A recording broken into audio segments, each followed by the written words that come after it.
चलो नमस्कार मित्रों, આપણે ચેપ્ટર નંબર 10 ની અંદર આગળનો સવાલ જોઈએ તો ક્ષણ વિશે માહિતી આપો। ચેપ્ટર નંબર 13 ની અંદર બાળકો આપણે ક્ષણ ઉદ્યોગ ભણ્યા હતા અને એ ક્ષણ ઉદ્યોગની અંદર બાળકો એક 2 માર્ક્સનો સવાલ આવતો હતો કે પશ્ચિમ બંગાળમાં ક્ષણ ઉદ્યોગનો સારો એવો વિકાસ થયો છે, વિધાન સમજાવો। તો એમાં આપણે બાળકો એવું અભ્યાસ કર્યો હતો કે ક્ષણનું ઉત્પાદિત થઈ ગયા પછી તેના રેસાને સંસાધિત કરવા માટે વહેતું પાણી હોવું ખૂબ જરૂરી છે અને તે પશ્ચિમ બંગાળમાં હુગલી નદીના માધ્યમ દ્વારા આપણને પ્રાપ્ત થાય છે। આ ઉપરાંત અહીં સસ્તા માનવ શ્રમિકો, ત્યાર પછી પરિવહનની સુવિધા, સંદેશા વ્યવહારની સુવિધા, બેંકનો થયેલો વિકાસ, બંદરોનો થયેલો વિકાસ, આ બધી બાબતોમાં ત્યાં અનુકૂળતા રહેલી છે અને એટલા માટે પશ્ચિમ બંગાળમાં ક્ષણ ઉદ્યોગનો સારો વિકાસ થયેલો જોવા મળે છે। એટલે આનો જે બાળકો અભ્યાસ છે આપણે ચેપ્ટર નંબર 13 માં અભ્યાસ કરી ચૂક્યા છે, પણ એની માહિતી અને અહીંયાની માહિતીમાં ઘણો ફરક છે। ઉત્પાદનમાં ભારત પ્રથમ ક્રમે છે, ક્ષણના ઉત્પાદનમાં ભારત પ્રથમ ક્રમે આવે છે, જેને ક્ષણને કયા નામે ઓળખવામાં આવે તો ગોલ્ડન ફાઈબર, કયા નામે ઓળખવામાં આવે છે ગોલ્ડન ફાઈબર। એવી રીતે બાળકો ચેપ્ટર નંબર 13 ની અંદર પ્લાસ્ટિક ઉદ્યોગ હતો તો પ્લાસ્ટિક ઉદ્યોગને બીજા કયા નામે ઓળખાય તો સનરાઈઝ ઇન્ડસ્ટ્રીઝ, આવો શબ્દ આપણે ભણી ગયા। પછી બાળકો કપાસ છે તો કપાસમાંથી જે રૂ મેળવવામાં આવે છે એને કહેવાય છે સફેદ સોના। તો આવા શબ્દો પણ યાદ રાખજો। જળ વિદ્યુત હોય તો જળ વિદ્યુતને કહેવાય છે સફેદ કોલસો। તો આવા શબ્દોથી તમારે પરિચિત રહેવાનું છે। આવા સવાલ પરીક્ષામાં પૂછી શકાય કે ક્ષણને બીજા કયા નામે ઓળખવામાં આવે છે તો ગોલ્ડન ફાઈબર। હવે ક્ષણમાંથી કઈ કઈ વસ્તુઓ બને છે તો કંતાન, કોથળા, સાદડી, દોરડાઓ, થેલીઓ, પગરખાં અને હસ્તકલા કારીગરીના અનેક નમૂનાઓ ક્ષણમાંથી બનાવવામાં આવે છે। ક્ષણ ઉદ્યોગમાં ભારત બાંગ્લાદેશના સસ્તા શ્રમ સાથે હરીફાઈ કરે છે। હા બાળકો, ચીન સાથે નહીં, પરંતુ આપણે આ જે હરીફાઈ છે એ બાંગ્લાદેશ સાથે છે, કારણ કે બાંગ્લાદેશમાં ક્ષણમાંથી બનાવેલી વિવિધ વસ્તુઓ ત્યાં પણ બને છે। અને બીજી એક બાબત એવું છે બાળકો કે બાંગ્લાદેશમાં માનવ શ્રમિકો સસ્તા મળી રહે છે। એ શ્રમિકો આપણા દેશની અંદર બાળકો એની તુલનામાં એટલા સસ્તા શ્રમિકો નથી। એની પાછળનું ઘણા બધા રીઝનો છે। બાંગ્લાદેશમાં ઉદ્યોગોનું એટલું બધું ડેવલપિંગ નથી જે આપણા દેશની અંદર જોવા મળે છે અને એટલા માટે આ ક્ષણ ઉદ્યોગમાં શ્રમિકો જોઈએ પણ એ શ્રમનું જે વળતર છે એ વળતર બાળકો નીચું હોય છે અને એટલા માટે કેટલાક શ્રમિકો એ નીચું વળતરના અપેક્ષાએ બાળકો એ કાર્ય પ્રવૃત્તિ સાથે સંકળાતા નથી અથવા કાર્ય કરતા નથી અને એટલા માટે બાળકો આવું કહેવાય છે કે ક્ષણ ઉદ્યોગમાં જે માનવ શ્રમિકો જોઈએ છે એટલા શ્રમિકો આપણને મળી નથી રહેતા, જે મળી કોને રહે છે બાંગ્લાદેશને, કારણ કે બાંગ્લાદેશની અંદર બાળકો ને સસ્તો માનવ શ્રમ છે। એની તુલનામાં બાળકો આપણા દેશમાં જે વળતર છે એ વળતર વધુ ચૂકવવું પડે છે અને વળતર વધુ ચૂકવવાને કારણે વસ્તુ મોંઘી બને છે। તો બાંગ્લાદેશના સસ્તા શ્રમ સાથે હરીફાઈ છે। હવે ક્ષણના ઉત્પાદન માટે કઈ કઈ અનુકૂળતા જોઈએ તો નદીઓના મુખ ત્રિકોણ પ્રદેશ કે જ્યાં દર વર્ષે નવો કાપ પથરાતો હોય। હા બાળકો, કે ક્ષણના ઉત્પાદન માટે નદીઓના મુખ ત્રિકોણ પ્રદેશની ફળદ્રુપ જમીન માફક આવે છે, પણ આ ફળદ્રુપ જમીન પાછી કેવી હોવી જોઈએ કે જ્યાં દર વર્ષે નવો કાપ પથરાતો હોય, નવો કાપ આવતો હોય તેવી જમીન માફક આવે છે। એકંદરે આબોહવા તો બાળકો ગરમ અને ભેજવાળી જ અનુકૂળ આવે છે। 30 થી 40 અંશ સેલ્સિયસ તાપમાન, એટલે બાળકો આ તાપમાન પણ ઊંચું જોઈએ છે ક્ષણના ઉત્પાદન માટે। 100 સેમી કરતા વધુ વરસાદ, કેટલો બાળકો 100 સેમી કરતા વધુ વરસાદ, આ 100 સેમી જેટલો વરસાદ ડાંગરને પણ જોઈએ છે, પણ યાદ રાખજો 100 સેમી કરતા વધુ વરસાદ હોય તો ઘઉંની ખેતી થતી નથી। હવે ભારતમાં ક્ષણનું ઉત્પાદન કરતા રાજ્યો કયા કયા છે તો સૌથી વધારે બાળકો ક્ષણનું ઉત્પાદન થતું હોય તો પશ્ચિમ બંગાળ, કારણ કે અહીં હુગલી નદી છે, ગંગાનો એક ભાગ છે. આ હુગલી નદીનો બાળકો મુખ્ય ત્રિકોણ પ્રદેશ આવેલું છે, સુંદર વન આવેલું છે અને એટલા માટે સૌથી વધારે જો શણનું ઉત્પાદન થતું હોય તો એ પશ્ચિમ બંગાળમાં થાય છે. આ ઉપરાંત અસમ, બિહાર, ઓડિશા અને ઉત્તર પ્રદેશ વગેરે રાજ્યોમાં શણનું ઉત્પાદન થાય છે. ત્યાર પછી તમાકુ. તો તમાકુના પાક માટે આપણને કઈ અનુકૂળતાઓ જોઈએ છે? તો તમાકુનો જે પાક છે એક ખરીફ પાક છે. બહેનો અને ભાઈઓ, આપણે ઘણીવાર ભણી ગયા, ખરીફ પાક એટલે ચોમાસામાં લેવામાં આવતો પાક, રવિ પાક એટલે શિયાળામાં લેવામાં આવતો પાક અને ઉનાળામાં લેવામાં આવતા પાકને જાયદ પાક તરીકે ઓળખવામાં આવે છે. તો તમાકુ છે એક ખરીફ પાક છે જે ચોમાસામાં લેવાય છે. એના માટે જમીન રેતાળ અને ગોરાળુ જમીન માફક આવે છે. કેવી? રેતાળ અને ગોરાળુ જમીન માફક આવે છે. 20°C જેટલું તાપમાન, કેટલું? 20°C જેટલું તાપમાન માફક આવે છે. ઘઉંના ઉત્પાદન માટે પણ બાળકો આ તાપમાનની આવશ્યકતા હોય. 100 સેમી કરતા વધુ વરસાદ ઇક્વલી છે બાળકો. શણ માટે જે 100 સેમી વરસાદ જોઈએ છે એટલું જ તમાકુના ઉત્પાદન માટે પણ 100 સેમી કરતા વધુ વરસાદ માફક આવે છે.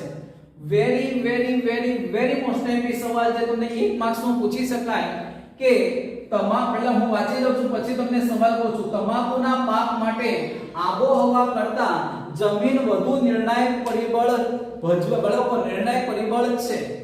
તમને એવો સવાલ પૂછાય, નીચેનામાંથી કયો એક પાક છે એનામાં આબોહવા કરતા જમીન વધુ નિર્ણાયક પરિબળ છે અથવા જમીન એ મુખ્ય ભાગ ભજવે છે?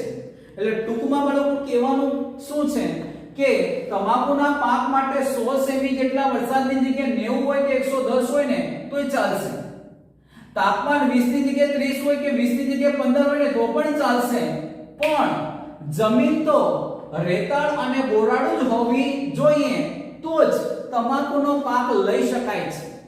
અને એટલા માટે જોજો, આપણે અત્યાર સુધી ઘણા બધા પાક ભણ્યા, ઘઉં, ડાંગર, જુવાર, બાજરી, મકાઈ, તલ, મગફળી, ખ્યાલે કઠોળામાં પણ ભણ્યા બાળકો, પણ એકેયમાં આવી વાક્ય રચના ન હતી કે આબોહવા કરતા જમીન નિર્ણાયક ભાગ ભજવે છે. ખાલી તમાકુની અંદર બાળકો આ ટોપિકની ચર્ચા થઈ છે ને એટલા માટે પરીક્ષામાં આવો સવાલ બાળકો અટેક થાય કે કયા પાક માટે આબોહવા કરતા જમીન વધુ મહત્વનો પરિબળ છે, જમીન વધુ નિર્ણાયક પરિબળ છે, જમીન મુખ્ય ભાગ ભજવે છે? તેનો જવાબ આવશે તમાકુ. વિશ્વમાં તમાકુનો સૌથી વધારે ઉત્પાદકતા અને નિકાસ કરતા મુખ્ય દેશો કયા કયા છે? બાળકો, વિશ્વમાં તમાકુનો સૌથી વધારે ઉત્પાદન કરતા અને નિકાસ કરતા મુખ્ય દેશ કયા છે? તો ચીન, બ્રાઝિલ, ભારત અને અમેરિકા. આ યાદ રાખજો કે સૌથી વધારે બાળકો નિકાસ કરતા દેશો કયા છે? તો ચીન, બ્રાઝિલ, ભારત અને અમેરિકા. અહીં ઉત્પાદન પણ સૌથી વધારે થાય છે અને નિકાસ પણ સૌથી વધારે કરે છે. એવી રીતે બાળકો ચાના ટોપિકમાં આપણે અભ્યાસ કરેલો, ચાનો જે મુદ્દો હતો એમાં આપણે અભ્યાસ કરેલો. તો જો ઉત્પાદનમાં ચીન પહેલા ક્રમે છે પણ નિકાસમાં બાળકો સૌથી વધારે નિકાસ કરતો તે શ્રીલંકા છે.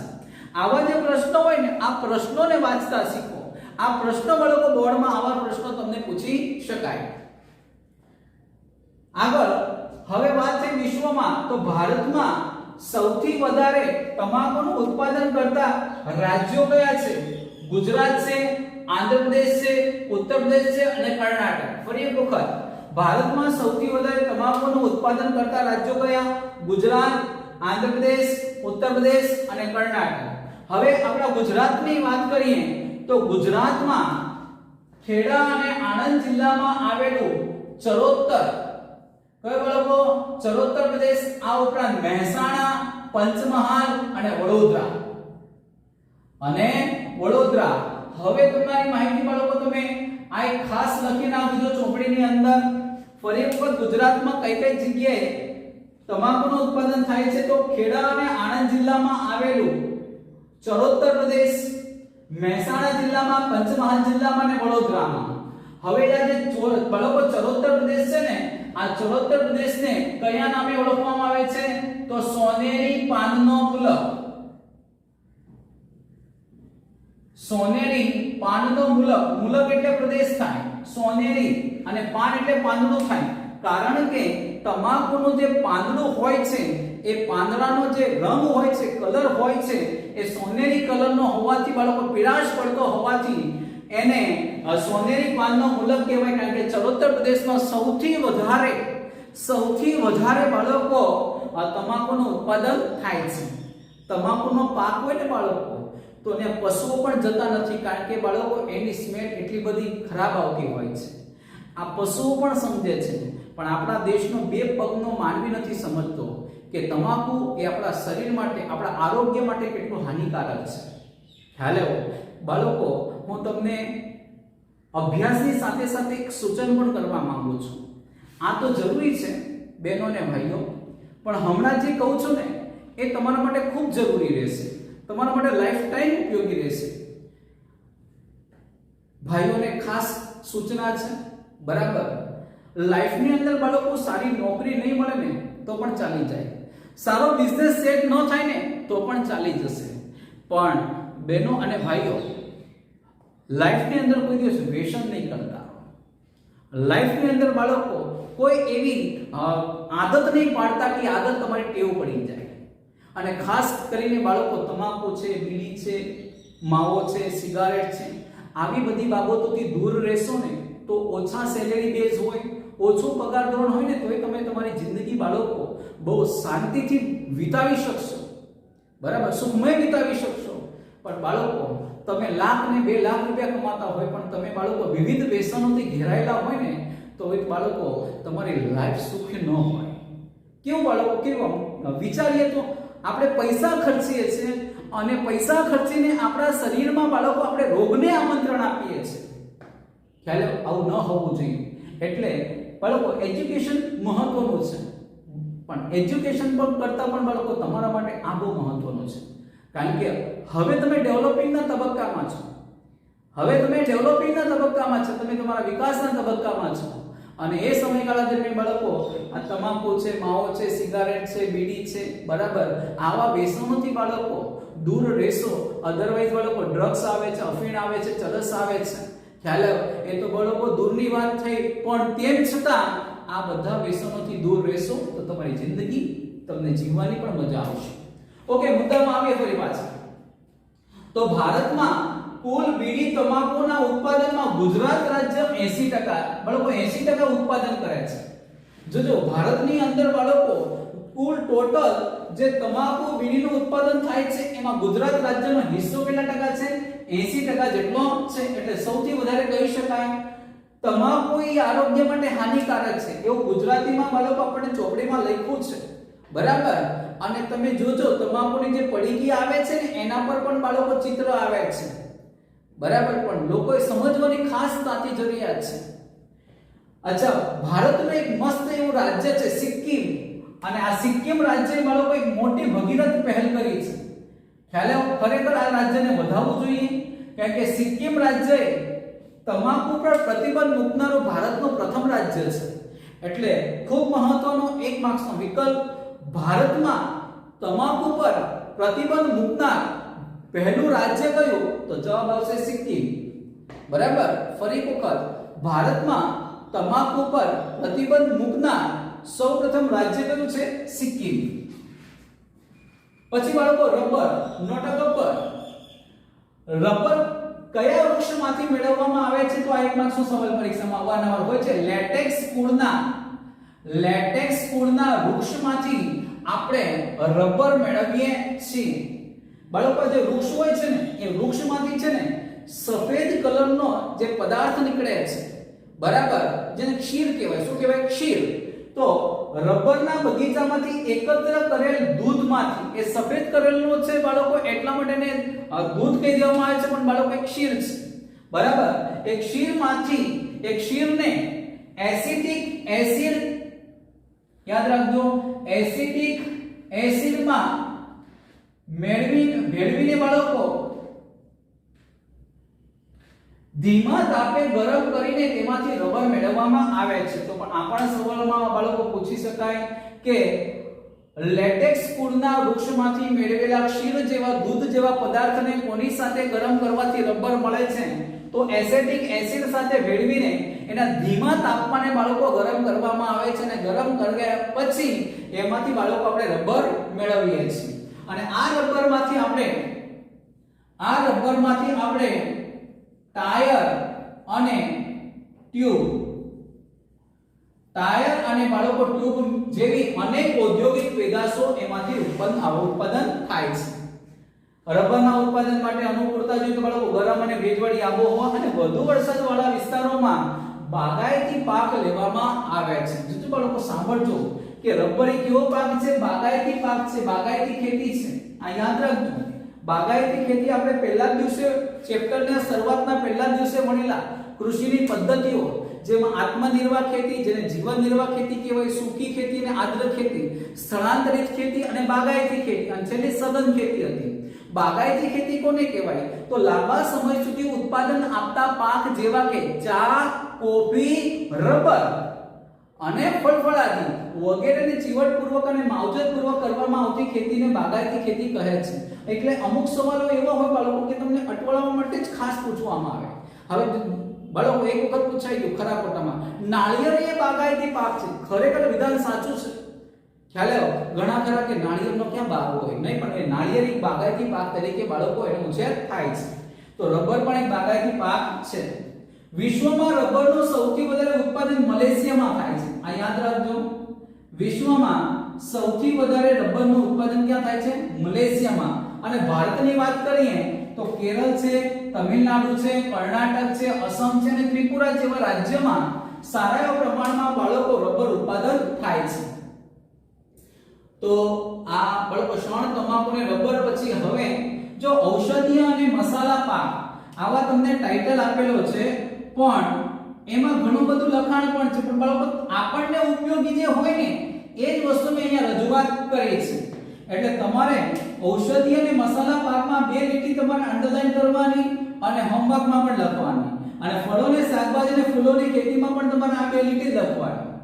જીરું, બાળકો વરિયાળી અને ઈસબગુલના ઉત્પાદનમાં વિશ્વમાં જો પ્રથમ સ્થાન હોય ને વર્લ્ડની અંદર વિશ્વની અંદર જો સૌથી વધારે જીરું, વરિયાળી અને ઈસબગુલનું ઉત્પાદન થતું હોય ને તો કયા બાળકો? ગુજરાત રાજ્યમાં થાય છે.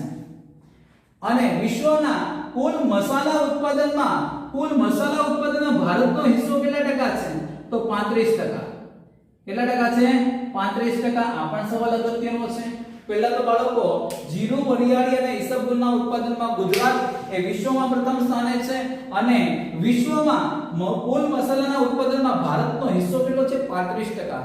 અને એમાંય ભારત પ્રાચીન સમયથી બાળકો આ વસ્તુના વ્યાપાર માટે જાણીતું હતું. વિશ્વ અને યુરોપના દેશો ખાસ બાળકો અહીં વ્યાપાર કરવા માટે આવતા હતા. ફળો, શાકભાજી અને ફૂલોની ખેતી. ફળોના ઉત્પાદનમાં ચીન પછી ભારતનો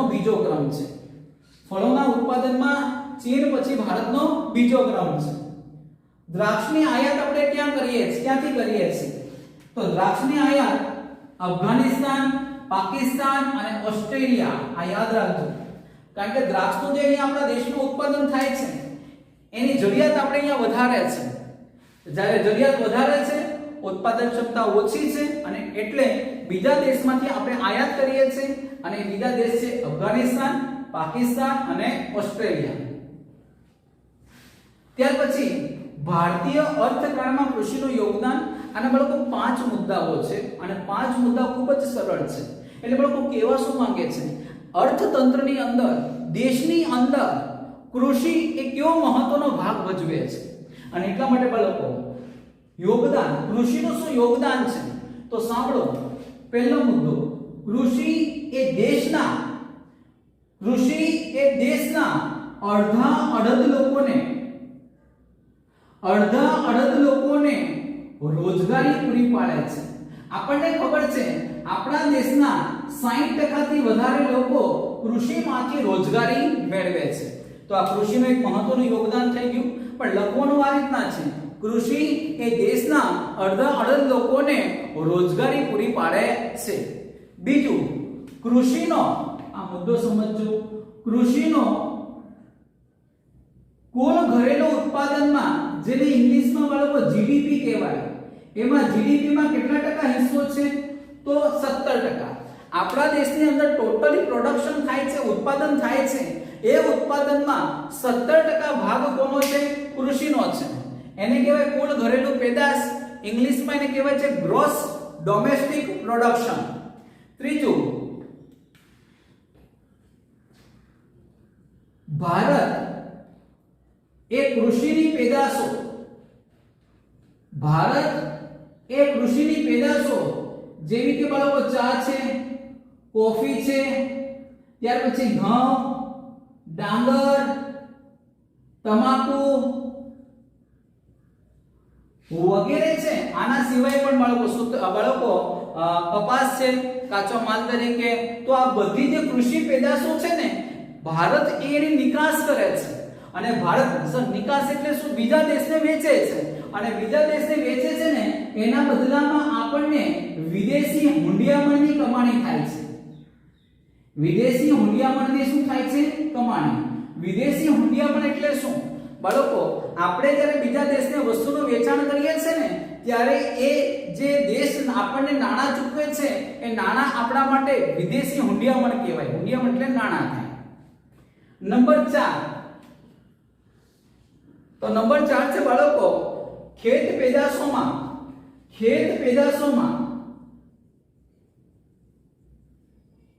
ભારતનો વિશ્વમાં બીજો ક્રમ છે.